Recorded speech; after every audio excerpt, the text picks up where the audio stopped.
자, 우리 오늘 은혜 받을 말씀은요, 요한복음 말씀입니다. 우리 요한복음 6장 60절에서 71절까지 같이 함께 교독하겠습니다.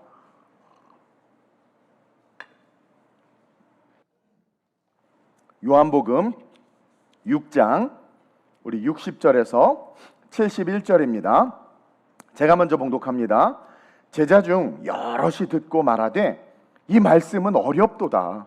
누가 들을 수 있느냐 한데, 예수께서 스스로 제자들이 이 말씀에 대하여 수근거리는 줄 아시고 이르시되 이 말이 너희에게 걸림이 되느냐. 그러면 너희는 인자가 이전에 있던 곳으로 올라가는 것을 본다면 어떻게 하겠느냐? 살리는 것은 영이니 육은 무익하니라. 내가 너희에게 이른 말은 영이요 생명이라. 그러나 너희 중에 믿지 아니하는 자들이 있느니라 하시니, 이는 예수께서 믿지 아니하는 자들이 누구며 자기를 팔 자가 누구인지 처음부터 아심이러라. 또 이르시되 그러므로 전에 너희에게 말하기를 내 아버지께서 오게 하여 주지 아니하시면 누구든지 내게 올 수 없다 하였노라 하시니라. 그때부터 그의 제자 중에서 많은 사람이 떠나가고 다시 그와 함께 다니지 아니하더라. 예수께서 12 제자에게 이르시되 너희도 가려느냐. 시몬 베드로가 대답하되 주여, 영생의 말씀이 주께 있사오니 우리가 주께로 가오리이까? 누구에게로 가오리이까? 우리가 주는 하나님의 거룩하신 자이신 줄 믿고 알았사옵나이다. 예수께서 대답하시되 내가 너희 12를 택하지 아니하였느냐? 그러나 너희 중 한 사람은 마귀니라 하시니, 함께 이 말씀은 가룟 시몬의 아들 유다를 가리키심이라. 그는 12 중에 하나로 예수를 팔 자로라. 아멘. 오늘 이 본문을 가지고 우리 성경학교 주제입니다. 그래서 우리도 성경학교를 해야 돼요, 오늘. 그래서 우리의 소망 예수 그리스도라는 제목으로 함께 은혜를 좀 나누려고 합니다. 여러분, 신앙은요, 우리가 예수를 믿는 게 신앙이잖아요. 이 신앙은 주일날 교회에 나와서 손을 들고 찬양을 하고, 또 때때로 이렇게 눈물이 나기도 합니다. 가끔 이렇게 눈물을 흘리고 찬양을 하기도 하고, 또 어떤 분을 보면 또 간절히 이렇게 막 기도해요. 뭔가 간절함을 가지고 바라는 것들, 그래서 하나님 앞에 기도하는 것들, 이런 게 신앙이 아니에요. 신앙은, 왜냐하면 우리가 손을 들고 찬양을 하거나 눈물을 흘리거나 뭔가 간절히 바라는 것은 기독교뿐만 아니라 모든 종교가 갖고 있는 공통적인 어떤 신앙을 가진 자들이라면 또 모든 종교 속에 있는 공통적인 모습이고 행위라는 거죠. 신앙은요, 우리가 왜 주일날 나오는지를 아는 것이며, 우리가 왜 손을 들고 찬양을 해야 하고, 왜 우리에게 눈물이 흐르고, 또 우리가 기도하는데 무엇을 구해야 하는지를 아는 것. 그래서 교회는 단지 분위기를 잡고 분위기에 취해서 예배를 드리는 것이 아니라 왜 예배를 해야 하는지를 알고 배우는 것이 교회이고, 그것을 알고 배움으로 말미암아 하나님을 진정으로 찬양하고 하나님 앞에 손을 드는 이유를 분명히 알고 손을 들고 무엇을 구해야 하는지를 알고 구하는 것, 그것이 신앙이라는 거예요. 이 땅에 존재하는 수많은 이름의 신들과 수많은 조로아스터교부터 시작해서 수많은 종교들은 없는 신, 헛된 신, 귀신에게 예배하는 거기 때문에 그들이 하는 찬양, 모든 종교와 예식 속에는 노래가 있잖아요. 그들이 하는 그런 노래들과 그들의 간절한 염원, 비나이다 비나이다부터 시작해서 우리가 하는 기도와 같은 그 기도, 또 때때로 우리의 삶을 드리고 막 헌신하는 그런 모습들이 다 헛되고 헛된 거예요. 따라서 우리는 왜 우리가 다른 종교들과 동일하게 노래가 있고 기도가 있고 손을 들기도 하고 눈물을 흘리기도 하고 헌신도 하는데, 그 이유가 뭔가? 참신은 한 분 하나님밖에 없음을 아는 것이고, 그 하나님이 우리에게 무엇을 주셨는지를 아는 것이고, 그것을 알기 때문에 그분 앞에서 도저히 내가 가만히 앉아 있을 수 없고, 그분 앞에서 내가 그냥 그냥 졸면서 예배 드릴 수 없고, 그분 앞에서 내게 주신 그 은혜가 어떤 것을 알기에 내가 주일날 그냥 일찍 그냥 성경책 들고 그냥 뛰어나오고 예배 드리는 게 너무 기다려지고 기쁘고, 우리가 기도하지만 구해야 될 것이 많지만 무엇을 구해야 되는지를 알기에 그의 나라와 그의 의를 구하는 것이 가장 입술에서 먼저 터져 나오는 것, 그 행위를 하는 것이 신앙이란 말이에요. 그래서 이 신앙을 가르쳐주는 것이 뭐다? 교회다. 그래서 교회는 왜 우리가 신앙생활을 하고 신앙을 하는지를 가르쳐줄 수 있어야 되고, 따라서 우리는 교회에 모여야 되는 것이고, 바울이 예수님이 회당에서 가르치셨던 것들이 그거라는 거죠. 그래서 설교를 통해서 혹은 여러 가지 성경 공부나 제자훈련이나 프로그램을 통해서 가르쳐주는 거예요. 근데 그러다 보니까, 듣다 보니까 내 생각과 맞지 않는 거죠. 평소에 내가 옳다고 여겼던 것과 좀 다르네? 그러면서 혼돈을 느끼기도 하고, 때때로는 내 생각과 너무 다르니까 막 화가 나는 거예요. 그런 경우도 있어요. 성경에도 오늘 본문에도 나오지만 많은 사람들이 그런 걸 겪는다라는 거죠. 왜냐하면 우리의 자아가 너무 크니까. 아니, 왜 선악을 알게 하는 나무의 실과는 먹지 말라고 그래? 아니, 왜 예수님이 죽으셔야 돼? 아니, 왜 저것을 가난한 자들에게 팔아 나눠주지? 왜 저 향유컵을 깨? 난 이해 못해. 왜 예수님 우리 오빠가 죽기 전에 빨리 왔어야지, 뭐 하고 계시다가 그렇게 우리 사랑한다고 말하고 그렇게 배단이 올 때마다 우리 집에 오셔서 그렇게 식사 대접 엄청 받아 드셨으면서 왜 지금 안 오시고, 왜 위기 때 안 오시고 다 죽고 장례를 치르고 나서 오시지? 왜 도대체 우리 목사님은 왜 저런 스타일이시지? 때때로는 그것이 내가 가진 우리의 자아가 세서 그런 거예요. 생각과 성향과 진리는 아니죠, 그것이. 근데 그것과 너무 부딪히니까 견디기가 힘든 거예요. 그러니까 화가 나기도 하죠. 그러나 이곳이 아니면, 교회와 이 예배라는 하나님께 주신 거룩한 예식이 아니고서는 그것을 어디서 배울 수 있냐라는 거예요. 또 그것을 우리가 배우지 않으면 우리가 어떻게 신령과 진정으로 예배할 수 있겠냐라는 거예요. 여러분, 신령과 진정으로 예배할 수 있는 자들은 뭐예요? 아는 거예요. 알아야 예배하죠. 알아야 찬양하죠. 그래서 그것을 알려주는데, 우리는 우리의 자아와 우리의 항상성과 우리의 지식과 우리의 경험과 이런 것들 앞에서 그것에 저항을 받는 거예요.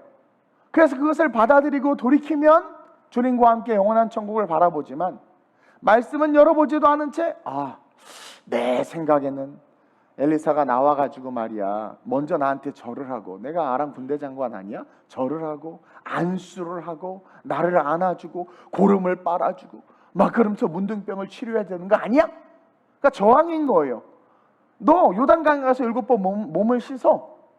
말씀이 왔는데도 내 생각에는 자꾸 저항이 오는 거죠. 이게 오늘날 우리의 삶에 너무나 많고, 결국 이것이 우리가 헛된 것을 예배하는 예배의 모습으로 우리의 삶을 타락시키고, 결국 어느 순간 내 안에 예수 없다, 이렇게 돼버리는 거죠. 신령과 진정으로 예배한다는 것은 예배에 대해서 말씀으로 배우는 것이고, 그 배운 말씀이 내 생각을 뚫고 들어가서 그 안에서 자라 싹이 나는 것이며, 그것이 성령 충만으로 나타나 성령과 함께 신령과 진정으로 예배드리는 것, 그것이 진정한 예배라는 거예요. 씨 뿌리는 비유에서 4가지 밭에 농부가 씨를 뿌리는 비유를 예수님이 말씀하시죠. 씨를 뿌리는데 그 씨는 말씀입니다, 여러분. 그 말씀이 뿌려지는데, 마태복음 13장 4절에서 6절만 보겠습니다. 시작. 뿌릴새 더러는 길가에 떨어짐에 새들이 와서 먹어버렸고, 더러는 흙이 얕은 돌밭에 떨어짐에 흙이 깊지 아니하므로 곧 싹이 나오나 해가 돋은 후에 타서 뿌리가 없으므로 말랐고. 자, 그리고 가시밭, 그리고 옥토가 나오죠. 여러분, 길가에 말씀이 떨어졌다는 것은 뭐냐면 바쁜 삶을 뜻하는 거예요. 말씀은 생명이죠. 그 씨앗이 떨어졌는데 너무 바빠요. 그 말씀을 묵상할 힘이 없고 시간이 없어요. 그 말씀을 생각할 겨를이 없는 거예요. 너무나 분주하고 바쁘게 살다 보니까 밟히다가 그 생명의 말씀, 축복의 말씀, 신령과 진정으로 왜 예배해야 되는지를 가르쳐주는 말씀을 한 번이라도 고민하고 묵상해야 되는데, 그러지 않고 나 바빠요, 출근해야 돼요, 예배 끝나자마자 또 다른 일을 하기 위해서 막 달려나가고, 목사님 오늘 주일날 저 보고 싶어도 참으세요, 저 오늘 바쁩니다, 막 그러면서 막, 그러니까 말씀이 떨어져도 마귀가 다 뺏어가는 거예요. 속으로 욕하면서 아유 바보 하면서 넌 죽었다 이러면서. 그리고 더러는 흙이, 성경에 뭐라고 나와 있냐면 6절에 흙이 얕은 돌밭에, 그러니까 흙이 있어. 흙이 떨어짐에 흙이 깊지 아니하므로 곧 싹이 나오나. 재밌는 건 흙만 있으면 싹이 나와. 얕아도 얇아도 싹이 나와요. 근데 해가 돋은 후에 타서 뿌리가 없으므로 말라. 그래서 뿌리가 착 내렸는데 보니까 바위야. 떡떡떡 넉넉. Excuse me, please open the door. Open the door, please. 안 열어주는 거야. 떡떡떡떡떡. 희망이 있어요. 그쵸? 싹이 자랐어. 근데 얕은 흙에 떨어졌기 때문에 어쨌든 말씀을 흡수하면, 잠깐이라도 흡수하고 잠깐이라도 고민하면 그 말씀은 바로 생명력이 있기 때문에 우리의 삶에서 움튼단 말이에요. 근데 움튼 순간 어떻게 돼요? 그 말씀이 더 깊게 내려가려고 하는데 우리의 자아, 돌덩어리는 자아예요. 우리의 자아와 우리의 항상성, 우리의 고집, 착한 것만 읽은 그 착한 권, 그게 말씀을 안 받아들이는, 어느 정도는 좋은 말씀이야, 오늘은 은혜야, 근데 갑자기 또 뭔가 저항적인 거면 안 받아들이는 거죠. 그러니까 뿌리를 내리지 못하니까 어떻게 돼요? 결국은 타서 사라지는, 세상의 험난한 시험과 역경 속에서 사라져 버리는 거예요. 그리고 이제 가시밭, 더러는 가시밭, 옥토죠. 점점 흙이 많아지는 거예요. 흙이 전혀 없는 곳에서 흙이 조금 있고 많아지고 더 많아지는. 여러분, 복음은요, 흙이 조금만 있어도, 우리가 조금만 말씀에 관심을 가져도, 우리가 조금만 성경을 들춰봐도, 우리가 조금만 기도하는 시간을 가져도, 우리가 조금만 찬양을 깊이 있게 하려고만 해도 복음은요 너무 좋아서 우리의 삶에서 막 뿌리를 내리고 싹이 튼단 말이에요. 근데 그때 부딪히는 게 우리의 이성이고 그동안 배운 지식이고 세상의 지식들이란 말이에요. 그래서 그것을 고집하면 어떻게 돼요? 말씀을 듣지만 잠깐 들어왔다가 내 그 세상의 것을 고집하는 그 순간 그 말씀이 말라버린다라는 거예요. 그러나 아무리 그 말씀이 힘들고 아파도 돌 같은 내 마음과 내 생각, 그래, 그러나 한번 내가 받아 먹어보자, 그래, 아멘, 아멘, 아멘, 그래, 아멘 덮어놓고 일단 아멘 해보자, 아멘, 새벽 예배 한다니까 그래, 나간다, 내가 진짜 그냥 나간다, 그러는 그 순간 그 씨앗의 뿌리가 돌과 돌 그 틈 사이를 삐집고 들어가요. 여러분, 바닥이 돌 같은, 그게 내가 완전하게 억셉트는 되지 않았지만 그게 순종이고 복종이거든요. 그러면 바위 속으로 뿌리가, 여러분 보잖아요, 뿌리 안에 돌, 바위에서 꽃도 자라잖아요. 막 뚫고 들어가요. 그리고 어떻게 됩니까? 그것이 그 바위를 파괴해버려요. 쪼개버린단 말이에요. 내 세상의 이성, 지식, 경험, 학문, 나의 나됨, 교만과 자랑. 그래서 이게 깨진 자들은 100배, 60배, 30배 복을 받는데, 오늘날 많은 성도들이 그냥 돌짝밭, 길가, 좀 나으면 가시밭 정도, 그래서 직분까지는 받아. 그러다가 콕콕 찔러. 돈 있어? 아파트 있어? 뭐 있어? 계속 콕콕 찔러. 아야야야 하다가 결국 어떻게? 또 죽어. 어쨌든 근데 받다만 들이면 이 복음은 능력이기 때문에 그 바위를 능히 부술 수 있단 말이에요. 그래서 우리로 하여금 100배, 60배, 30배, 최소가 30배, 미니멈이 30배예요. 그 축복을 우리에게 준단 말이에요. 그러니까 신령과 진정으로 예배한다는 것은 예배에 대해서 말씀을 배우려고 하고 잘 배우고 그 배운 말씀이 내 생각을 뚫고 들어가 내 안에서 자라 싹이 나는 것, 이것이 신령과 진정으로 예배하는 삶의 모습이고 태도이고 결과라는 거죠. 사마리아 여인이 예수님과 대화할 때 그 예수님에게 예배에 대해서 묻습니다. 보아하니 예수님이 선지자 같아. 당신은 선지자군요. 근데 우리 동네 사람들이 예배할 곳은 여긴데 또 어떤 사람들이 예배할 곳이 다른 데 있다 하더이다, 예루살렘에 있다 하더이다, 이런 얘기를 하는 거예요. 그러자 주님이 그 여인에게 이렇게 대답하세요. 요한복음 4장 19절에서 24절인데 기니까 교독합시다. 제가 먼저 읽을게요. 여자가 이르되 주여, 내가 보니 선지자네요. 선지자로소이다. 우리 조상들은 이 산에서 예배하였는데 당신들의 말은 예배할 곳이 예루살렘에 있다 하더이다. 예수께서 이르시되 여자여 내 말을 믿으라. 우리에게 하시는 말씀이에요. 내 말을 믿으라. 이 산에서도 말고 예루살렘에서도 말고 너희가 아버지께 예배할 때가 이르리라. 너희는 알지 못하는 것을 예배하고 우리는 아는 것을 예배하노니 이는 구원이 유대인에게서 남이라. 아버지께 참되게 예배하는 자들은 영과 진리로 예배할 때가 오나니 곧 이때라. 아버지께서는 자기에게 이렇게 예배하는 자들, 영과 진리로 예배하는 자들을 찾으시냐. 복음이 흡수돼서 그 흡수된 복음이 돌짝밭을 깨버리고 가시덤불을 말라버리게 하면서 성장하는 자들, 그러한 자들을 찾으시니라. 함께 시작. 하나님은 영이시니 예배하는 자가 영과 진리로 예배할지니라. 그러니까 이 여인은 예배하는 곳이 이곳이다 저곳이다 어떤 장소, 플레이스에 대한 문제를 가지고 예배에 대해서 예수님에게 다가갔는데, 예배에 대해서 주님은 너 장소가 아니다, 큰 교회 작은 교회 가정교회 뭐 바깥교회 그런 게 아니다, 신령과 진정으로 예배하는 것, 그것이 너무나도 중요한 것이고 그것이 예배다.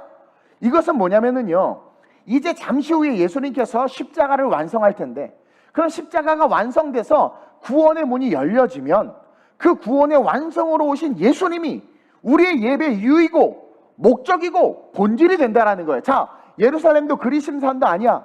네 앞에 있는 나, 말씀이죠. 말씀. 내가 곧 예배의 중심이 돼야 돼. 예배의 중심은 나야. 십자가의 구원의 문을 연 죽었다 부활한 나를 믿는 것, 나를 예배하고 나를 기억하고 나를 찬양하고 나와 함께 영원히 다시 올 날을 기다리고 그 나와 함께 영원한 아버지의 집에 가는 것, 그것을 알고 믿고 찬양하는 것, 그것이 예배야. 그게 본질이야. 그리고 그 예수님이 죽으심으로 말미암아 성령님이 오셨죠. 그 성령님이 오심으로 말미암아 뭐가 세워졌다고 그랬어요? 교회가 세워졌어요. 교회는 언제 세워졌는지 몰라요. 왜 그러냐면 공동체, 모임으로부터 시작됐거든요. 예루살렘 교회가 있었어요. 예루살렘 성전이 있었어요. 그건 다윗이 있는 성전이에요. 구약의 성전이에요. 근데 그것이 아니라 베드로와 사도들이 열심히 기도하는 가운데 오순절날 성령 임하고 그들이 모였단 말이에요. 그 모인 공동체, 뭐 때문에 모였어요? 예수님의 말씀을 그대로 믿고, 내 이성으로는 지금 잡혀갈 텐데 예수님도 죽은 마당에 지금 로마 병정들이, 유대 병정들이 제사장과 그 대제사장과 서기관들이 우리를 잡으러 올 텐데 여기 있으면 어떻게 죽을 텐데 이거 아닌데 하는 이성을 깨고 예루살렘을 떠나지 말라, 아버지께 약속하시길 기다리라, 말씀을 흡수했어요. 그래서 계속 기다리는 거죠. 말씀이 뿌리 들어갑니다. 그리고 그 말씀을 놓고 기도하는데 정말 말씀이 실제가 돼서 성령이 임하는 거죠. 성령이 임하니까 방언을 하고 능력이 나타나고 놀라고 베드로가 설교하니까 3,000명이 뒤집어지고, 그 공동체가 교회예요. 그래서 그 공동체가 가정집에서 예배드리면 그게 교회고, 그게 어떤 건물을 빌려서 예배하면 그게 교회고. 그러니까 교회는 뭐예요? 두세 사람이 모인 곳, 두세 사람이 내 이름으로 모인 곳에서 내가 그들과 함께하리라. 그게 교회고, 하나님께서 그 공동체로서 지금의 이 교회를 만들어 주셨다라는 거죠. 즉 예수를 구주로 고백한 자들의 공동체인 그곳에서 성령과 함께 예수 그리스도를 바라보며 감사하고 찬양하며 예배하는 것이 진정한 예배다. 그래서 24절에 뭐라고 이야기하셨어요? 영과 진리로 예배하라. 즉 예수가 구주로 고백이 되면 구별된 삶을 살게 돼요. 여러분, 예수가 구주로 고백됐는데 계속 18 강아지 이집 이제 이렇게 막 말이 나오면 예수가 구주로 고백이 됐는데, 죄송해요, 개떡 같은 성격이 하나도 안 바뀌었다? 예수가 구주로 내 신앙 고백이 돼서 복음에 부딪혔는데 그리고 아무 일도 일어나지 않았다? 그게 기적이에요. 그게 기적. 어떻게 그럴 수 있어? 진짜 예수가 인격적으로 부딪혔어요.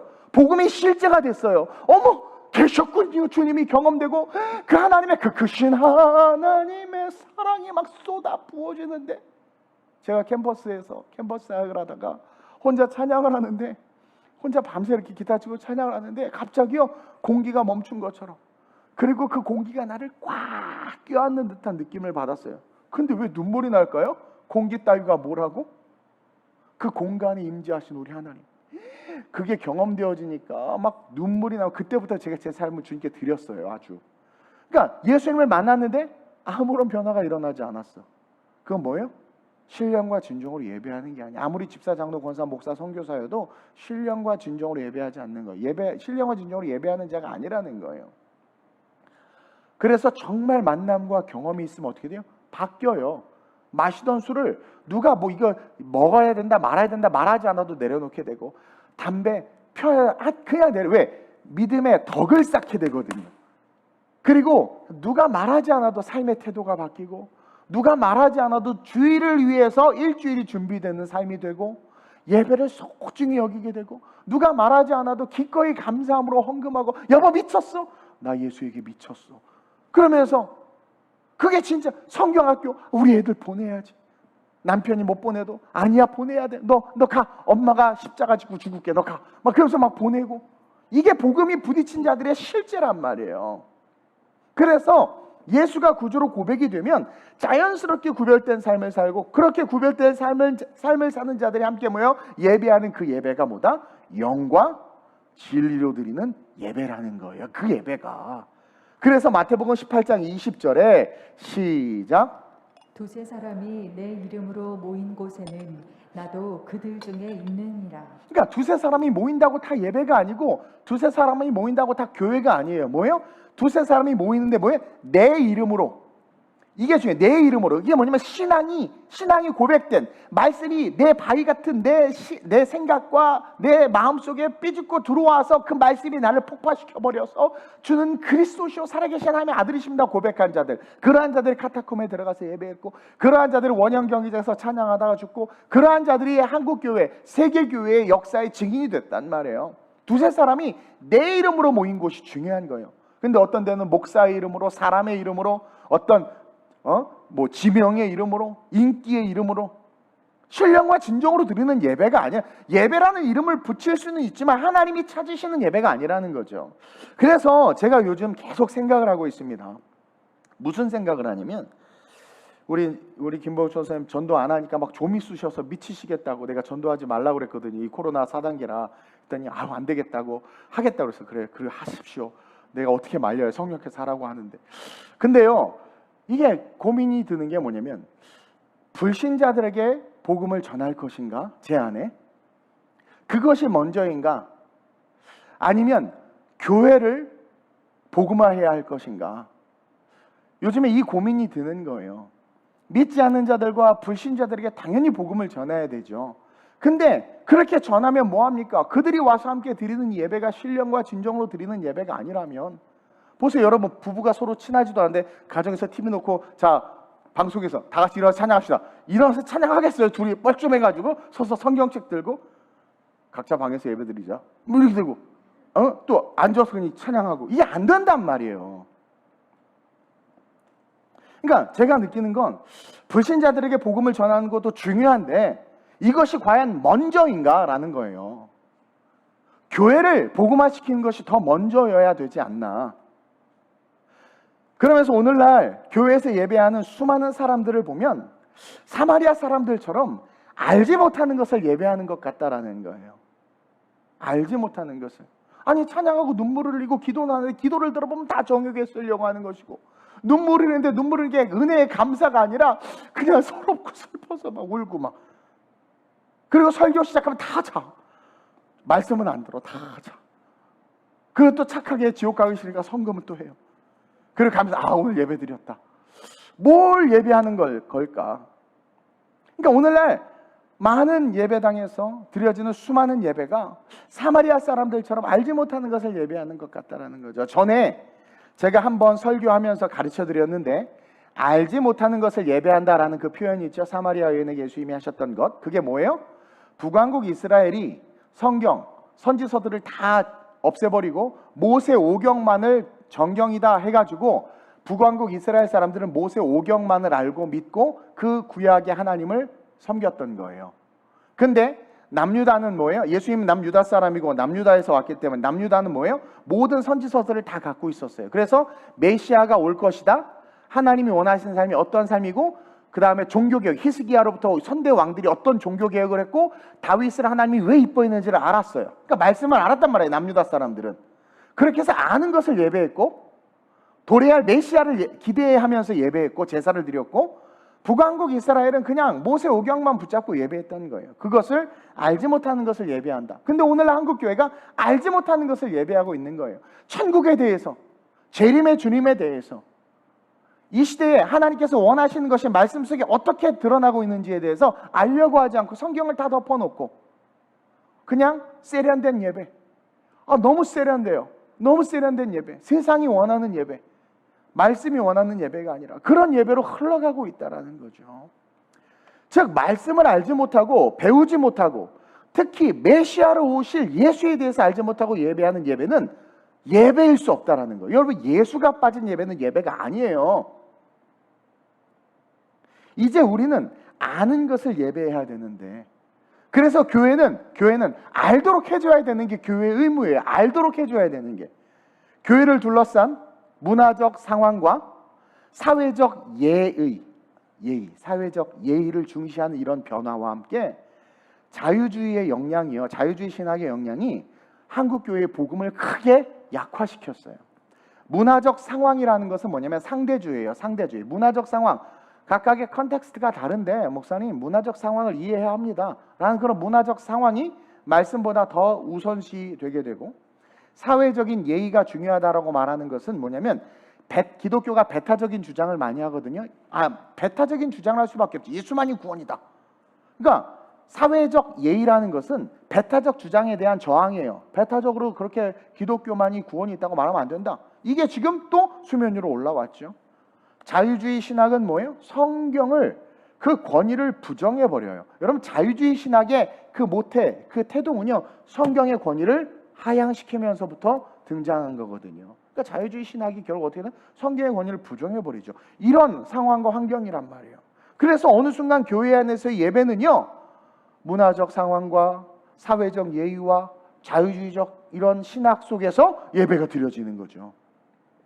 그러다 보니까 예배 순서로부터 시작해서 그 내용과 질적인 면에 있어서 뭐예요? 예수님은 없고 신령과 진정은 없고 인본주의가 만연해서 예배 중간에 막 치킨 사주고 커피 사주고, 예배 중간에 국회의원 오셨습니다 박수 쳐주고, 새가족 등록한 거는 시간이 없어서 취소합니다 막 그러고, 새가족 등록한 게 더 중요하죠. 그리고 존칭을 꼬박꼬박 써서 누구누구님 오셨습니다. 예배 중간에, 예배 속에, 설교 속에서 사람이 말씀의 주인이 되고, 성경은 단 하나도 인용되지 않으면서 키에로 케고로가 어땠는지, 뭐 누가 어땠는지 저땠는지, 죄송해요, 저도 스티븐 코비 언급해서 예전에, 그러면서 막 사람의, 세상의 이야기들이 주인이 되고, 그 지금의 모습이라는 거죠. 제가 왜 이 이야기를 하냐면, 오늘부터 우리 아이들이 예수님이 나의 소망이에요 라는 주제로 성경 학교를 한단 말이에요. 4주간. 난 참 이 주제가 너무 마음에 와닿는 거예요. 예수님이 나의 소망이에요. 그럼 우리 기성세대는 과연 예수님이 나의 소망이 돼서 삶을 살아가고 있나? 예수님이 소망이 돼서 삶을 살아간다면 신령과 진정으로 예배드리는 것은 뭐 당연한 것이고, 우리의 비전과 꿈이 그의 나라와 그의 의를 향해야 되는데, 우리 아이들은 참 부끄럽다. 우리 아이들은 그것을 배워가지고 와서, 엄마, 예수님이 나의 소망이에요. 엄마 아빠가 학원을 보내주지 않아도, 혹여나 엄마 아빠가 일찍 돌아가셔도 저는 괜찮아요. 우리 하나님이, 우리 예수님이 저의 소망이에요. 막 이런 고백하는데 반응이 없네. 너 조용히 해라 임마. 어디서 이상한 거 배워갖고 와가지고 막 아빠가 소망이 되지, 아빠가 널 지켜주지 예수님 널 지켜주냐? 예수님이 밥 한 그릇 너 사줘봤냐? 네, 우리 예수님이 세우신 교회에 가면 밥을 줘요. 우리 아이들은 더 똑똑하게 이렇게 말하죠. 그래서 속상한 거예요. 예수님이 나의 소망이다 라는 주제로 말씀을 4주간 배울 텐데, 과연 우리는 예수님이 정말 소망이 되면서 그 말씀을 다 잘 알고 이해하고 영원을 바라보면서 현재를 이기는 성도들로 서 있는가 돌아보고 싶었던 거예요. 오늘 본문 보세요. 제자들 중에 여럿이 예수님의 말씀이 어렵다고 말합니다. 거기다 여러분들 이름 써놓으세요. 어렵잖아요. 어려워. 제자 중 여럿이, 60절 보면 여럿이 듣고 말하되 이 말씀은 어렵도다. 그러면서 수근수근 되는 거예요. 이 말씀이 뭐냐면, 지금 요한복음 6장 전체에 예수님이 하시는 말씀이 내가 생명의 떡이다. 그래서 내 살과 피를 먹어야 너네들이 영생을 누릴 수 있다고 가르치는데 제자들이요, 아니 어떻게 살과 피를 먹어? 그러니까 제자라고, 그러니까 일반 성도도 아니야, 제자예요. 제자, 예수님을 따르는 제자들이 이 말씀을 받아들이지를 못하는 거예요. 어떻게 그들은 인육을 먹고 사람의 피를 먹는 걸로 이해했던 것 같아요. 어쨌든 받아들이지를 못하는 거예요. 그러니까 그들의 유대교의 관습과 구습에 젖어서 예수님이 하신 이 놀라운 말씀이 이해되지 않고 끙 바위덩어리 속에서 복음이 들어와서 예수님이 쫓아는 다니는데 그게 뿌리를 내리지 못하는 거죠. 그래서 어떻게 하나요? 이해하지 못해. 어렵다 그러는 거예요. 왜 저렇게 말씀하시지? 그러다가 어떻게 돼요? 수군수군 되다가 예수님을 떠나요. 지금 66절에 볼까요? 시작. 그때부터 그의 제자 중에서 많은 사람이 떠나가고 다시 그와 함께 다니지 아니하더라. 다시 그와 함께 다니지 아니하더라. 예배하지 않는 거죠. 그때부터 제자들 중에 많은 사람, 제자들 중에 떠나. 그러니까 그때가 뭐예요? 말씀이 어려워.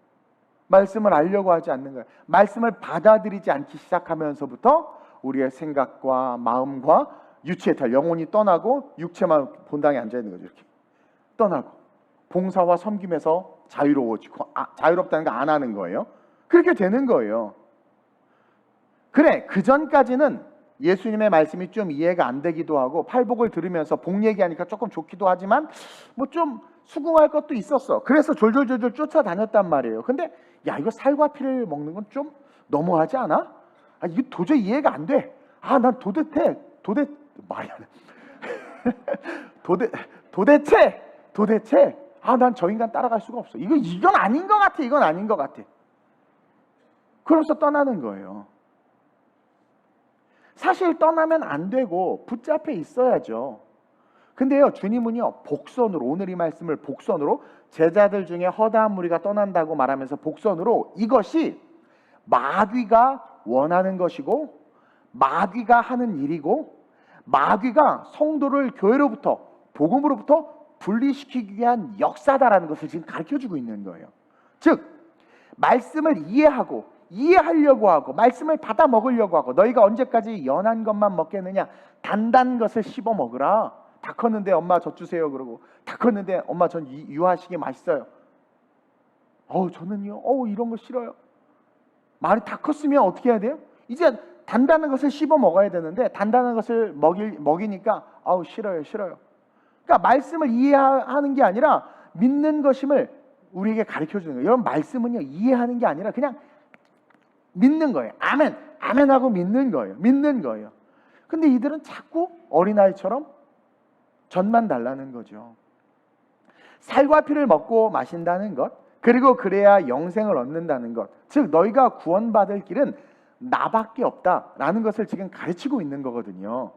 근데 이를 믿지 못한다는 것은 이들이 사실은 근본적으로 예수님이 하나님의 아들이심을 인정하지 않고 믿지 않음으로 말미암아 시작된 거예요. 그러니까 예수가 하나님의 아들이심을 믿지 않는 게, 그 예수님을 따라다니면서도 항상 의심했잖아요. 저가 누구이기에 저런 일을 해가지? 저가 누구이기에? 그렇게 예수님이 내가 하나님이고 복음을, 천국 복음을 그렇게 구원에 대해서 말해도 누구지? 영적인 생각을 단 일도 안 하는 거예요. 그냥 사회적 예의와 문화적 상황과 인본주의적 세계관에 갇혀서 단 한 번도 예수님에 대해서 이해하려고 하지 않는 거죠. 그러다가 너무 충격적인 말, 나를 먹고 마셔야 된다고 하니까 그러니까 그 시작이 예수님을 인정하지 않으면서부터 신앙생활하는 거예요. 여러분, 천국이 실제가 돼요? 만약에 천국이 실제가 돼서 정말 죽음 뒤에 심판이 있다고 하면 지금 코로나 때문에 지키는 이 방역 수칙만큼이라도 신앙생활 해야 되지 않을까? 그렇게 마스크 잘 쓰고 안 쓰면 마스크 쓰라고 내가 코스트코에서 얼마나 창피했는지 그냥 커피 마셔서 잠깐 내렸더니 저기요! 저 밑에서 저기! 나 깜짝 나요? 어이구 잠깐 한 모금 마시는데 다 쳐다봐. 그 눈깔 수십 개가 날 쳐다보면 너 말씀을 그거 반만이라도 지켜봐. 안식일을 거룩히 지키라는 거 지켜. 해변으로 가요. 어떻게 가? 너 마스크. 와, 정말 11조 얘기하지 마세요. 안식일 너무 강조하지 마세요. 그러니까 예수님 천국 구원이 코로나만도 못한 거예요. 여러분 이거 우리가 회개해야 돼요. 회개해야 돼. 그렇게 소독하고 마스크 써 방역하고 그러면 여러분들의 삶에 거짓말하지 않고 정직하게 행하고 뭐 하나 해야 되잖아요. 그 우리 주님이 코비드 19 앞에서 굴복당하셨어 지금. 이게 말이 돼요 지금? 이들은요 처음 신앙 시작부터 예수님의 기적과 떡을 얻어먹음과 와 내 지금 너무 좋아. 와 어빌리티 능력 있는 사람이야. 사람을 쫓아간 거예요. 사람을 쫓아가고 그 사람이 능력 있으니까 거기서 뭔가를 얻기 위해서 이 프로핏을 쫓아간 거란 말이에요. 근데 예수님이 희생을 강요하고 섬김을 강요하고 헌신을 강요하고 너 죽어라 막 그러니까 어떻게 되는 거예요? 나 죽는다 막 그러니까 다 도망가잖아요. 여러분들이 진짜 천국이 실제가 되고 예수가 실제가 돼서 살아간다고 생각해 보세요. 지금의 모습과 많이 다를 것 같아요. 그래서 떠나간 것이고 후에 이 하반절에 가룟 유다 얘기하죠. 이게 복선으로 이야기하는 건데 가룟 유다도 예수가 죽어야 내가 이제 죽어야 하리라 그러니까 뭐야? 자기 이성과 한계에 부딪히는 거예요. 그 말씀이 딱 그 바위에 딱 부딪힌 거예요. 흙이 어느 정도 있었는데 그래서 싹이 나서 자라고 있는데 갑자기 예수님이 죽어야 된다고 하니까 딱 부딪히는 거예요. 그래서 아니 내가 지금 3년을 쫓아다녔는데 지금 10원 한 장도 못 받고 지금 뭐 하는 거예요 지금? 왜 죽어? 그러니까 뭐예요? 프로핏, 이익을 보고 쫓은 거예요. 여러분 혹시 이익을 보고 뭔가 내 힘으로 안 되는 것을 거저 얻기 위해서 신앙생활 하지는 않아요? 그렇게 열심히 신앙생활하는 게 소원 성취를 위해서 아니에요 혹시? 그러니까 그게 딱 부딪히니까 아 뭐야 이렇게 끝내신다고? 이렇게 끝난다고? 그러니까 전혀 영적인 것을 단 한 번도 먹지 못한 거예요. 영생, 부활에 대해서 그렇게 얘기했는데 전혀 믿지 않고 인식하지 못하는 거죠. 여러분들 얘기하다가 관심 없는 거 막 얘기했는데도 야 너 그때 왜 그래? 그때 말씀드렸잖아요. 언제? 관심이 없으면 기억을 못하는 거예요. 물론 저는 치매 증상이 좀 있으니까 까먹기도 해요. 예. 그것처럼 한계에 부딪히니까 영생은 1도 생각하지 않고 그냥 예수를 팔아버린 거예요. 왜? 엎어지는 쪽이 그쪽이에요. 이익을 쫓았던 거예요. 가룟 유다는 이익을 쫓았던 거예요. 이익을. 그러자 예수님이요 허다한 제자들이 떠나가자 12명에게 딱 수제자들 핵심 코어 제자들에게 묻는 거죠. 67절에 시작. 예수께서 12제자에게 이르시되 너희도 가려느냐? 옆 사람에게 이렇게 말하세요. 너도 가려느냐? 거봐요. 하라면 꼭 안 해. 코로나 마스크 쓰면 그렇게 잘 쓰면서 목사님이 말하는 거 단 하나도 안 해. 죄송해요. 내가 그렇게 여러분들의 신뢰가 없군요. 너도 가려느냐? 68절 시작. 시몬 베드로가 대답하되 주여 영생의 말씀이 주께 있사오니 우리가 누구에게로 가오리이까? 우리가 주는 하나님의 거룩하신 자이신 줄 믿고 알았사옵나이다. 대단한 고백이죠? 근데 이 고백에 대해서 예수님이 칭찬 안 하고 있는 거 아세요 지금? 우리는 겉만 번드르르 한 고백을 잘해요. 주님 사랑합니다. 내가 진 것을 모두 다 너의 재산을 아름다운 우리 교회에 드려서 농어촌 교회를 먹여 살려라. 뭐라고요? 번지르르한 대답. 주를 위해서 살겠습니다. 제가 성도 300명 될 때까지 사례비 안 받는다고 말했다가 요 입이 문제라고. 근데 정말 고백했기 때문에 하나님께 주신 마음이었기 때문에 정말 그렇게 했잖아요. 그랬더니 한 가정이 10년 이상을 제 월세를 내주고 먹여주고 입혀주고 내 돈 주고 샀으면 못 사 입을 양복도 하나님께서 정말 좋은 것을 까마귀로 선지자에게 떡과 떡을 공급했던 것은 정말 좋은 그거예요. 믿음으로 고백할 수 있냐 이거예요. 그게 실제가 될 수 있냔 말이에요. 베드로는요 이 당시 때 이건 입만 번드르르한 고백이었어요. 왜? 분위기가 지금 그렇잖아. 삭막하잖아요. 그리고 베드로는 그나마 예수님을 진심으로 사랑하고 좋아했고 영적인 것을 완전히 깨닫지는 못했지만 예수님을 사랑해서 곁에 있었단 말이에요. 그러니까 이렇게 이 앞에 한 말이에요. 다 앞에 한 말을 지가 짜집게서 이렇게 고백한 거예요. 예. 그러자 주님이 딱 듣고는 아이고 하고는 대꾸 안 하고 왜 나중에 배신하고 다 아시니까 아시니까 아무 칭찬도 하지 않고 바로 70절에 이렇게 이야기하고 있어요. 시작. 예수께서 대답하시되 내가 너희 12를 택하지 아니하였느냐? 그러나 너희 중에 한 사람은 마귀니라 하시니. 여러분 이게 충격이죠. 너희 중에 한 사람은 마귀다. 제가 이제 아까 이야기했죠. 마귀가 하는 일은 우리가 말씀에서 떠나게 하는 일, 우리가 예수에서 영생에서 천국에서 멀어지게 하는 일을 마귀가 한다. 그러면서 그냥 중요하지는 않지만 그래도 제자들이라고 불리웠던 어떤 그런 그룹들이 쭉 떠나감과 같이 수제자들 안에서도 이런 일들이 벌어지는 것, 이것은 뭐다? 마귀의 분명한 목적, 목표가 있다. 그것은 우리를 예수와 떨어뜨리는 것이다. 조금 더 구체적으로 말하면 성경의 말씀과 떨어뜨리는 것이다. 그래서 자유주의 신학이 위험한 것이고, 말씀보다 이웃도 생각해야 합니다. 물론 이웃 생각해야 되지. 그러나 말씀이 먼저이고 이웃을 생각해야 돼. 근데 사회적인 예의가 중요합니다. 문화적 차이를 인정해야 합니다. 이것이 말씀 위에 오는 거예요. 그게 마귀의 고도의 전략이에요. 그래서 우리로 하여금 너무나 세련되게 예수를 떠나게 하는 거죠.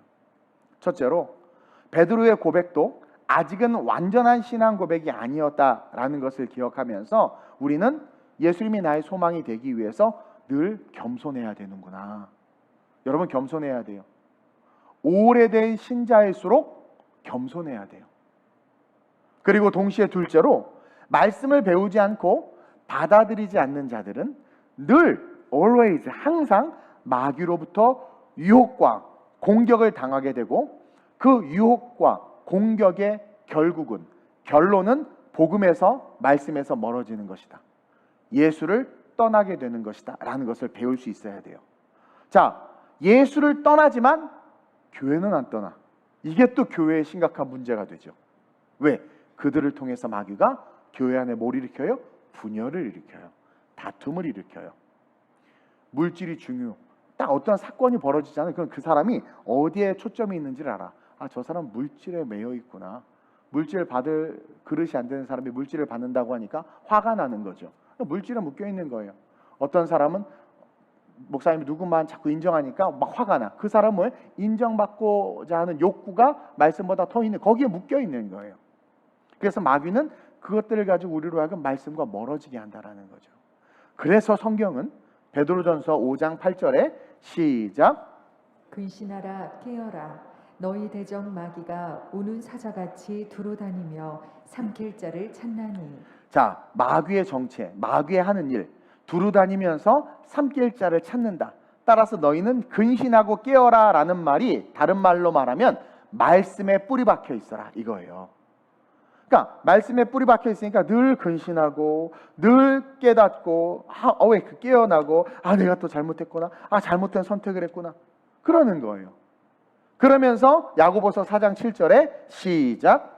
그런즉 너희는 하나님께 복종할지어다 마귀를 대적하라 그리하면 너희를 피하리라. 즉 하나님께 복종한다는 것은 뭐예요? 말씀을 믿는 거죠. 복종한다는 것은 뭐예요? 말씀대로 살고 하나님께 복종한다는 것은 말씀의 세계관을 갖는 거예요. 하나님께 복종한다는 것은. 그럴 때 어떤 일이 일어나요? 마귀를 대적하면 마귀가 떠나가. 그럴 때 신유와 능력과 기적이 나타나는 거예요. 그 모든 신유와 능력과 기적과 마귀가 떠나가면 내 힘과 내 능력과 내 외모와 내 권세와 내 재물 때문이 아니라 내가 가진 the word 말씀 때문이라는 거죠. 그래서 말씀을 가진 자가 세상을 이기는 거예요. 그래서 예수님은 근신하라 깨어라 우는 사자가 두루다니며 삼킬 자를 찾는다. 그게 그 영적인 세계의 실제고, 그런즉 너희는 하나님께 복종해야 돼. 말씀에 붙잡혀야 돼. 그렇게 붙잡힐 때 너희를 삼키려고 하는 마귀를 대적해. 그러면 어떻게? 그가 떠나간다. 이 이야기가 하나로 이어지고 있다라는 거죠. 그리고 예수님은요, 마귀를 대적하라 그러면 너희를 피하리라 떠나리라 하신 이 말씀은 예수님이 40일간 금식하시고 마귀에게 시험 당하실 때 예수님 자기가 승리하셨던 방법이에요. 그분이 공생의 사역을 시작하시면서 영적 전쟁에 어떻게 승리했는가, 그 한 번의 승리가 끝까지 이어질 수 있었던 것 뭐예요? 말씀대로 마귀를 쳤잖아요. 말씀대로 말씀하여 일렀을 때, 말씀하여 일렀을 때, 말씀하여 일렀을 때. 그러니까 마귀가 다 떠나가잖아요. 그러면서 우리에게 가르쳐주는 거예요. 너가 나를 믿지, 십자가에 죽은 예수, 부활하신 예수 믿지. 그럼 내가 처음에 공생의 사역을 시작하면서 너희들 살리기 시작하면서 했던 말씀으로 마귀를 대적해서 이겼던 것처럼 예수를 믿는 너희는 그 말씀에 복종하고 그 말씀을 받아들이고 그 말씀 앞에서 선포할 때 어떻게 되는 거예요? 어둠의 권세는 떠나간다. 아하, 내가 그동안 귀신을 못 쫓아내고 내가 삶의 문제가 계속해서 오고 하는 것이 내가 내 생각의 신앙을 갖고 있구나. 정말 말씀의 신앙으로 해야 되는데, 오늘날 우리는 과연 무엇을 예배하고 어떻게 예배하며 신앙의 삶을 살아가고 있는지 한번 좀 생각해 봐야 돼요. 히브리서 9장 27절에 이렇게 나와 있죠. 제가 아주 좋아하는 말씀이에요. 제가 시험이 올 때마다 항상 되뇌이는 말씀이죠. 시작. 한 번 죽는 것은 사람에게 정해진 것이요 그 후에는 심판이 있으리니. 우리가 코로나에 대해서 두려워하는 이유가 그것에 걸리면 죽는다 때문이에요. 사실은 죽지 않는 거라면 우리는 이렇게 하지 않을 거야. 그러니까 죽음이 두렵죠. 근데 오늘 말씀에 뭐예요? 한 번 죽는 것은 사람에게 정해진 그 후에 심판이 있다. 여러분, 이것이 코로나가 실제가 된 것 같이 이것이 정말 실제가 됐다면 정말 심판에 대한 두려움, 지옥에 대한 두려움, 당장 언제 우리 죽을 줄 몰라. 내가 이렇게 백날 얘기해도 여러분들은 감이 없죠. 심판에 대한 두려움, 지옥에 대한 두려움이 정말 코로나만큼만 있다면 우리의 예배의 태도와 교회의 모습과 한국교회 지도자들의 모습과 언행과 태도는 많이 달라질 거라는 거죠. 많이 달라질 수밖에 없다라는 거죠. 근데 우리는 지옥에 대해서 너무 우습게 여기고, 사실은 천국과 지옥에 대한 관심과 그것이 실제가 되지 않는 거예요. 현재만 실제가 되는 거지. 그러니까 실제가 된 코로나는 두려워하고 실제가 되지 않은 영원한 심판과 저주와 지옥은 두려워하지 않는 거예요. 우리는 회개해야 되고 우리의 신앙을 점검해야 됩니다. 우리의 영적인 면들을 돌아봐야 된다라는 거죠. 오늘부터 우리 아이들이 예수님이 나의 소망이에요. 우리 애들은요, 흡수성이 있어요. 애들의 특징이죠. 흡수해가지고 잘 배워요. 특별히 우리 교회 학교 애들 너무 이뻐요. 너무 잘 배워요. 예수님이 나의 소망이에요 라고 외칠 거란 말이에요. 근데 기성세대인 우리가 정말 예수님이 나의 소망인가? 우리가 한번 돌아보고 우리 아이들과 함께 가정의 기경이 일어나고 우리의 신앙의 기경이 일어났으면 좋겠어요. 정말 예수님이 나의 소망이다 라고 한다면 지옥의 심판을 두려워해야 돼요. 그리고 천국에 대한 확신으로 감사해야 돼요. 그리고 예수 그리스도를 나의 구주로 진짜 고백했는가? 정말 고백했다면 우리는 살아도 주를 위하여, 죽어도 주를 위하여 살아야 된다는 거죠. 그러면서 나의 예배는, 내가 지금 드리는 이 예배는 말씀을 알고 믿기에 드리는, 알고 믿고 드리는 예배인가? 아니면 형식적으로 하나님 의식 없이 드리는 예배인가? 정말 복음은 나에게 실제인가? 점검해야 된다는 거예요. 우리가 정말 예수님을 만났는데, 복음을 만났는데 아무 일도 일어나지 않았다? 그건 진짜 기적 중에 기적입니다. 미안하지만 가짜라는 거죠. 저도 제가 복음을 만나서 변화됐어요. 그리고 여러분, 변화된 사람의 가장 큰 특징, 정말 복음으로 만나서 변화된 사람은요, 사람을 사랑해요. 영혼을 사랑해요. 사람을 이용하지 않아요. 영혼을 이용하지 않아요. 근데 오늘날 학대하고, 목사님 자녀였다면서요, 그 아이를 죽였던 정인인가 뭐. 그리고 오늘날 벌어지는 그 수많은 인격살인들과 그 학대들, 그 중에 크리스찬들 되게 많아요. 그럼 과연 그들이 크리스찬일까? 아니라는 거죠. 진짜 크리스찬은요, 사람을 대하는 태도와 사람을 대하는 마음이 바뀝니다. 왜냐하면 예수님이 우리를 죽기까지 사랑하셨기 때문에 그 예수님을 믿으면 그만큼은 아닐지라도 먼저 용서하고 선을 베풀고 사랑하고 사랑하려고 노력한다라는 거죠. 그것만 봐도 내가 진짜인지 가짜인지를 알 수 있어요. 따라서 가짜라면 우리는 기도해야 돼요. 복음 앞에 내가 부딪힐 수 있게 해달라고. 그러지 않으면 지금 코로나로 말미암아 많은 사람들이 교회를 떠났어요. 온라인 예배 드리는 거 말고요, 진짜 교회를 떠났어요. 교회 이런 모습들 싫다, 이 모습 저 모습 다 싫다고 떠났단 말이에요. 그리고 앞으로 더 많은 일들이 올 때 더 많은 떠남의 일들이 일어날 거예요. 그러나 정말 신앙 고백을 한 진짜라면 떠나지 않아요. 그리고 오히려 마지막 때 더 부흥하는 역사가 일어날 줄로 믿습니다. 저는 우리 교회가 마지막 때 부흥을 통해서 정말 말씀을 쫓아가는 교회임이 세상에 증거됐으면 좋겠어요. 부흥은요, 수적인 증가를 말하지 않아요. 부흥은요, 얼마나 하나님의 말씀이 왕성하게 움직이느냐가 부흥이에요.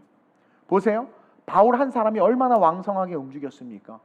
매를 맞고 죽임을 당해도 얼마나 왕성하게 움직였어요. 그게 복음이에요. 그게 부흥이에요. 그리고 그 한 사람 때문에 얼마나 많은 복음이 증거됐어요. 근데 예루살렘 교회 점점 커지면서, 카톨릭 점점 커지면서 어떻게 됐어요? 수는 많아졌지만 말씀이 움직이지 않고 말씀이 그 안에 뱀처럼 또아리를 틀어버렸단 말이에요. 거기서 부패하고 썩기 시작했죠. 그게 뭐예요? 그게 저주예요. 그럼 부흥이 아니에요. 부흥이 아니에요. 부흥을 숫자적으로 생각하는 것은 인본주의적인 세계관이 들어왔기 때문에 그런 거예요. 우리 교회가 말씀이 흥왕하고 말씀이 충만해져서 정말 세상을 움직이는 그런 교회가 됐으면 좋겠어요. 여러분 보세요. 복음을 만난 삭개오 뛸 듯이 기뻐하며 움직였죠. 자기의 재산을 팔고 토색한 것 갚고. 복음을 만난 바디메오 어땠어요? 그 삶이 완전히 뒤바뀌었단 말이에요. 복음을 만난 수가성 여인, 복음을 만난 나사로 다 바뀌어서 죽음에서도까지 일어났단 말이에요.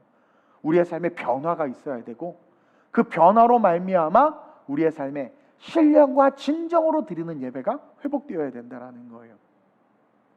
대면 비대면의 문제가 아니라 정말 신령과 진정으로 예배한다면 TV 앞에서도 정말 신령과 진정으로 예배할 수 있어야 되고, 그렇게 쿠폰 줘가면서 독려할 필요도 없는 거죠. 정말 신령과 진정으로 예배한다면 휴가 때 안식일 빼는 거 당연한 거죠. 어떤 교회는 주일 껴서 휴가 주세요. 교육전도서까지 휴가 주는, 담임 목사도 안 가는데 교육전도서까지 휴가 주는 교회는 우리 교회밖에 없을 거예요. 근데 진짜 신령과 진정으로 예배한다면 어떻게 그런 말을 해요? 주일까지 껴서 휴가 달라는 말. 혼탁한 시대입니다. 혼탁한 시대, 말씀을 배우는 우리 아이들에게 다음 세대들을 이끌고 싶어하는 게 제 마음이고, 우리 교회가 그런 역할을 감당했으면 좋겠고, 우리 아이들이 민족과 열방의 지도자가 되었으면 해서 지난주에 설교했죠. 따라서 그런 아이들에게 부끄럽지 않아야 되겠다라는 거죠. 우리가 기성세대인 어른인 우리가, 부모인 우리가, 아이가 있으면 아이 때문에라도 정장 차리고 예배드리고, 아이가 있으면 아이 때문에라도 어쩔 수 없이 거룩한 척 하세요. 마트 가서도 거룩한 척하고 할렐루야, 어머 라면이 올랐네, 주여 감사합니다, 할렐루야. 너무 가식인가? 너무 가식인가? 맹모지 삼천지교라고 아이들 흡수성이 빠르기 때문에 보고 배워요. 그래서 목회자 자녀들이 MK, PK들이 탈선하고 망가지는 게, 강단에서 서서 설교하는 아빠의 모습과 집에서의 또 자기와의 관계 속에 가정에서의 아빠와의 모습이 너무나 다르니까 그 이중적인 모습에 어디다 토설할 데도 없고, 그래서 탈선하는 거예요. 그러니까 MK, PK들은 그들이 문제다라고 하는데 아니에요. 부모가 문제예요. 부모가 문제예요. 나처럼 애가 없든가 아예, 그러면 차라리. 우리는요, 이 아이들에게, 다음 세대들에게 부끄럽지 않게 우리의 모습을 세워나가야 된단 말이에요. 세워나가야 돼. 애가 엄마는 왜 교회 안 가? 엄마는 안 가도 돼. 주여. 그래, 목사님 저 다음 주에 교회 안 올래. 왜? 우리 엄마가 교회 안 가도 된대요. 우리 엄마가 왕이에요. 막 이러면서. 도대체 무엇을 아이에게 독을 먹이는지, 보약을 먹이는지를 모르는 거죠. 그래서 오늘 이렇게 말씀을 나눈 거예요. 우리 아이들에게 부끄럽지 않게 기성세대는 우리도 알고 예배하고, 우리도 예수님이 나의 소망입니다를 고백하면서 매일매일 말씀을 읽으세요. 집에서 말씀으로 우리의 사고와 생각과 사상을 깨트려야 돼요. 주중 예배도 열심히 나와서 여러분들 배우세요. 교회는 배우는 것이. 그래서 제가 코칭 설교하잖아요. 제가 요즘에 많은 분들의 설교를 들어봐요. 근데 그냥 도덕과 윤리적인 수준에 머무는 설교들이 참 많더라고요. 근데 여러분들 그래도 요즘에는 많이 제가 힘들어해가지고 빼긴 했지만 말씀을 가르치면서 설교하잖아요. 그러면 그것을 먹는 거죠. 열심히 주중 예배도 들으려고 노력하는 거예요.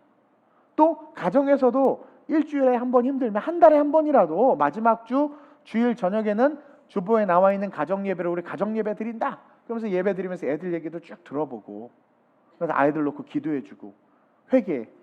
엄마 아빠가 너 보기에 신앙인답지 않았지? 미안해. 그러면서 회개하고. 그러면 애가 성장해요. 관용을 배우게 돼요. 그러면서 혼탁한 시대에 선명한 기준을 가지고 살아가는 빛과 소금이 되는 저와 여러분들, 아름다운 우리의 성도들이 됐으면 좋겠어요. 악인들 때문에 화가 나고 또 때로는 의인들 때문에 고맙기도 해요. 근데 결국은요, 우리의 소망은 예수뿐이에요. 악인들 때문에 막 저주하고 화가 난다고 바뀌는 거 없고, 의인들 때문에 고맙고 감사한다고 해서 좋아지는 거 없어요, 여러분. 거기에 소망을 두면 망해요. 우리의 소망은 오직 예수 그리스도뿐이란 말이에요. 그래서 그분이 원하신 대로 삶을 사는 것이 가장 큰 축복이고, 거기에 모든 것이 있음을 알고 예수님이 나의 소망입니다 고백하면서 말씀 속으로 들어가는, 그분에게만 집중하며 삶을 살아가는 저와 여러분들 되시길 주님의 이름으로 축원드립니다. 오늘 이 말씀을 기억하면서 함께 기도했으면 좋겠습니다. 예수님만이 나의 소망입니다. 이것을 고백하는 내가 되게 해 주옵소서. 물질 때문에 마음 상하지 않고, 관계 때문에 힘들어하지 않고, 예수 만난 자이기 때문에 사람을 사랑하고 영혼을 사랑하는 내가 되게 하여 주옵소서. 아이들에게 부끄럽지 않은 신앙으로 예수님의 소망임을 아이들에게 부모가 본이 돼서 보여주는 내가 되게 하여 주옵소서. 아름다운 우리 교회가 앞으로 크고 아름다운 사역을 감당할 텐데, 그 사역을 통해서 예수가 소망임을 다시 한번 세상에 전하고, 세상이 말하는 부흥이 아니라 성경이 말하는 부흥으로 부흥하는 교회가 우리 교회 되게 하여 주옵소서. 그리고 그것에 내가 쓰임받게 해달라고 간절하게 오늘 이 말씀을 기억하면서 기도할 때 여러분들에게 주님이 찾아가실 거예요. 짧은 시간이지만 그 시간 속에서도 주님은 놀라운 변화를 일으키십니다. 이 시간 기도가 잘 안 돼도 주야를 크게 3번 외치고 간절하게 내가 예수님이 소망되는 인생 되게 해달라고 우리 한번 기도해 봅시다. 우리 주님의 3번 부르고 합심으로 전심으로 기도합니다. 주여, 주여, 주여. 하나님, 이 혼탁한 세상, 이 어두운 세상, 주님만이 우리의 소망임을 고백하기를 원합니다. 주님이 나의 소망이시기에, 주님이 나의 모든 것이기에 내 생각과 마음과 삶이 세상과 다르고, 주님의 소망이시기에 물질에 흔들리지 않고, 주님이 내 인생의 소망이시기에 관계에 흔들리지 않고, 주님이 내 소망이고 주님을 만났기에 내 인격이 변화되며, 사람을 대할 때 사랑으로 대하고 내 자녀와 이웃에게 부끄럽지 않은 모습으로 내 삶이 세워지는 그 역사가 우리 교회와 우리 성도들에게 충만히 임하게 하여 주옵소서. 오늘날 수가성 사마리아 여인과 같이 알지 못하는 예배를 너무나 많이 드리고 있습니다. 예배의 장소가 중요하다고 말하며, 어디에서 예배하는지가 중요하다고 말하며 싸우고 있습니다. 주여, 우리는 그것이 아니라 알고 예배해야 합니다. 신령과 진정으로 오신 그 예수 그리스도 말씀 앞에 반응하며 영과 진리로 예배해야 합니다. 말씀을 알기에 힘써야 하고, 말씀을 사모해야 하고, 말씀 속에 들어가야 합니다. 하나님, 돌짝밭을 한다 할지라도 흙이 있기에 말씀은 바로 싹을 내었습니다. 하나님, 그 말씀을 계속 흡수하고 그 말씀을 묵상하고 사모하며 씹어 먹어야 합니다. 그러지 아니하면 오늘 떠났던 제자들처럼 예수를 떠나고, 오늘 떠났던 가룟유다처럼 예수를 팔아버리고 떠나고, 하나님, 그 씨앗이 싹이 텄지만 말라버렸던 것처럼 우리의 영적인 영생활과 영성은 말라버릴 수밖에 없습니다. 주님, 말씀을 억셉트하게 하여 주옵소서. 내 생각과 내 마음과 맞지 않아도 성경을 열고 매일 말씀을 읽고 선포되는 매 예배 때마다 선포되어지는 하나님 말씀을 먹고, 내게 준 목자의 말씀을 먹고 그 말씀으로 강하여진 우리 성도들 되게 하여 주옵소서. 그래서 이 온탁한 세상 말씀으로 말미암아 승리하며 세상의 빛과 소금이 되게 하여 주옵소서. 아름다운 우리 교회는 말씀으로 부흥하길 원합니다. 그래서 그 말씀으로 움직여지는 교회가 되길 원합니다. 말씀으로 한국교회를 세우고, 말씀으로 다음 세대의 영적인 지도자들을 배출하며, 말씀으로 하나님의 영광을 드러내는 교회가 되길 원합니다. 부족한 종을 써주시고 우리 성도들을 써주시옵소서. 하나님, 우리는 천국이 혹은 지옥이 코로나만도 못한 그런 전혀 실제가 되지 않은 신앙생활을 하고 있습니다. 죽음은 두려워하면서 죽음 이후의 삶에 대해서는 고민하지 않습니다. 우리의 연약함을 용서하여 주옵소서. 이제 오늘 말씀을 들었사오니 예수만이 소망이기에 예수만 붙잡고 말씀만 붙잡고 그 소망이신 주님을 바라보며 더욱더 말씀대로 삶을 세워나가는 그런 성도들과 종되게 하시고 그런 교회로 하나님의 축복받게 하여 주옵소서. 말씀과 함께하는 축복, 그래서 삭개오처럼 뛰노는 축복, 말씀과 함께하는 축복, 그래서 닫혀진 눈이 열려지는 축복, 말씀과 함께하는 축복, 그래서 죽은 심령이 나사로처럼 살아나 하나님을 찬양하는 그 축복, 그 축복을 누리는 성도가, 그 교회가 아름다운 우리 교회 성도 되게 하여 주옵소서.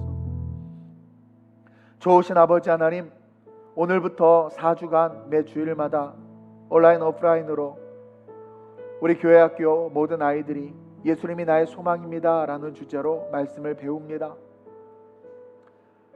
그와 함께 기성세대인 우리 성도들 역시 예수님이 나의 소망이심을 다시 한번 깨닫고 우리의 마음과 삶을 점검하며 정돈하고 기경해야 될 줄 알고 믿기에 함께 말씀을 나누었습니다.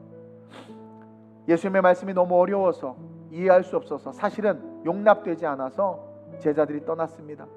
또 가룟 유다도 버티다가 예수님이 죽는다고 하니까 그 말씀을 받아 먹을 수가 없어서 은 30전에 예수를 팔아버리고 떠납니다.